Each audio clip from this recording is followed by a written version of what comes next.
परिषदेच्या निवडणुकांचा बिगुल वाजलेला आहे। 2 डिसेंबरला मतदान आहे, तर प्रशासनाकडून काय काय उपाययोजना केलेल्या आहेत? नगरपालिका सार्वत्रिक निवडणूक रामटेकच्या अनुषंगाने रामटेक तालुक्यामध्ये रामटेक नगरपालिकेच्या अंतर्गत एकूण 10 मतदान केंद्र आहेत। त्याच्यामध्ये टोटल 20 नगरसेवक आणि 1 नगराध्यक्ष नागरिकांना निवडून द्यायचे आहे। टोटल मतदार आहेत 20,507, एकूण पुरुष मतदार आहेत 9,879 आणि 10,628 ह्या महिला मतदार आहेत।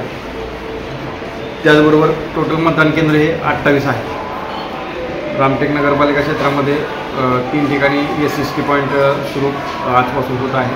त्याचबरोबर फ्लाईंग स्क्वॉडची नियुक्ती केलेली आहे आणि 10 तारखेपासून 17 तारखेपर्यंत नामनिर्देशनपत्र या ठिकाणी दाखल करायचे आहे। भयमुक्त निर्भय वातावरणात निवडणुका पार पडतील त्या अनुषंगाने आम्ही तयारी करत आहोत।